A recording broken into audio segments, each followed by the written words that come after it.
Hello everyone and welcome to Miracle of the Week. This week looking at the vision of Constantine. The image that I've got on this title slide shows a fresco from the Vatican showing the vision of Constantine.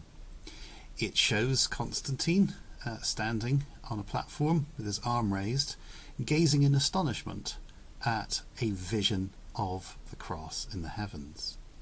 And just beside it you will see some Greek text which says "En tuta nika," in this you will conquer.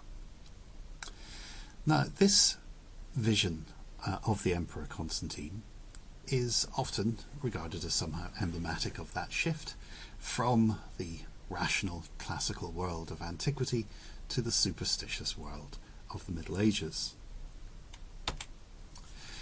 It is a story that is told, after all, about the first Roman emperor to throw his weight behind Christianity, that is the Emperor Constantine. Constantine's association with Christianity is associated above all with the events leading up to a major military confrontation in 312.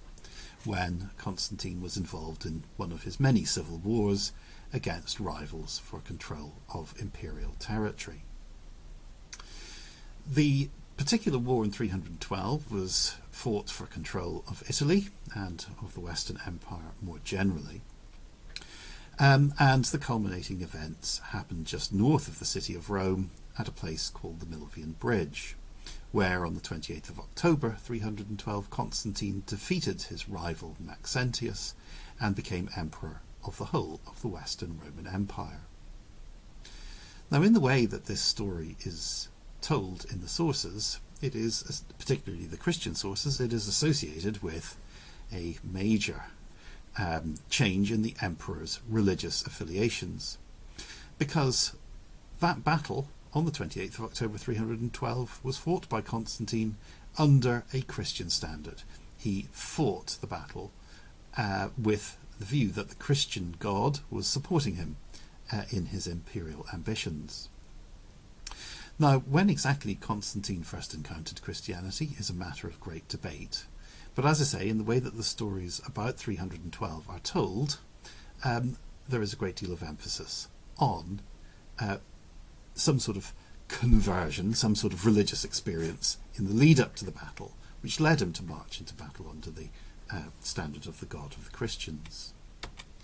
A key source is a life of Constantine written by a Christian bishop, Eusebius of Caesarea, writing after Constantine's death in 337, but claiming to be based on testimony that Eusebius had heard himself from Constantine. And he claims that this is what happened. He's a bit vague on the precise historical context, but this comes in his lead up to the account of the Battle of the Milvian Bridge. He says that Constantine told him that about noon, when the day was already beginning to decline, he saw with his own eyes the trophy of a cross of light in the heavens above the sun, bearing the inscription, "Conquer by this." At this sight he himself was struck with amazement, and his whole army also, which followed him on this expedition and witnessed the miracle. He said, moreover, that he doubted within himself what the import of this apparition could be. And while he continued to ponder and reason on its meaning, night suddenly came on. Then in his sleep the Christ of God appeared to him, with the same sign which he had seen in the heavens, and commanded him to make a likeness of that sign which he had seen in the heavens, and to use it as a safeguard in all engagements with his enemies. So what we have then is a story that Eusebius tells on the basis of having heard it from Constantine himself, that claims that at this moment before a major confrontation, Constantine gazed into the heavens, and over the sun he saw a cross. Now you might think, well, if you stare at the sun in the middle of the day, of course you're going to see a cross. Seeing a text in Greek that says "Conquer by this," however, is a bit more special. And what we have here is an explanation then from Eusebius of why it was that Constantine supported the Christian God, why he supported Christianity and the Church, and why he ushered in a major change in Roman religious policy. The story, however, is problematic in various ways. One is that it is a very late account. Eusebius is writing more than 25 years after the events he purports to describe. And even if he does hear it from Constantine himself, what he's probably reporting here is Constantine's embellished version of what may have or may not have happened in 312. The account is also important because it seems to signal that shift towards a more superstitious world, a world of miracles and visions that is associated with the shift from classical paganism to medieval Christianity. However, I want to point out that this shift is perhaps less apparent than we would imagine. For example, just a couple of years before Constantine fought the Battle of the Milvian Bridge, he was on campaign in Gaul, during which he was the recipient of a speech, a panegyric in Latin by an anonymous Gallic orator, who gives an account of what is often known as Constantine's pagan vision. The orator is addressing Constantine, saying that Constantine went to a shrine of the god Apollo, and he says, "I believe, Constantine, that you saw your patron Apollo and the goddess of victory accompanying Apollo, offering you crowns of laurel." And it explains then that Constantine had this vision of the god Apollo, and this emphasizes that these sorts of visions are not purely a feature of Christianity. They are not a manifestation of this shift from a rational world to a superstitious world. They are a reflection of something that is quite customary in the ancient world, which is that at moments of tension, moments of crisis, there are often divine apparitions, there are divine epiphanies.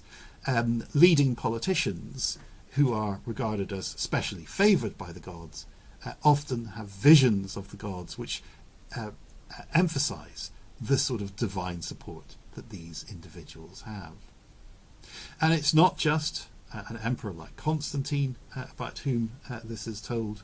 We also have, for example, from a couple of centuries earlier, on the column of Marcus Aurelius in Rome, this depiction, which shows this spirit of a rainstorm drowning the Romans' barbarian enemies in response to the emperor's prayers.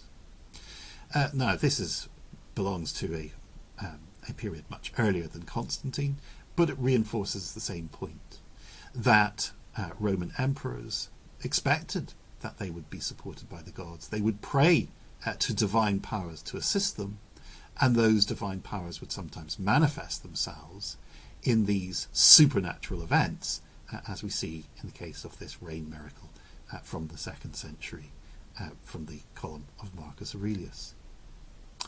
So what we have in terms of Constantine's miraculous vision before his civil war confrontation is not the beginning of something new, but rather the continuation of something that has been well established in the Roman world, but now given an unmistakably Christian tinge. So the shift from antiquity to the Middle Ages does indeed involve visions and miracles, but we shouldn't see that as representing some degeneration from a world of reason to a world of superstition. It represents instead a rather more gradual change.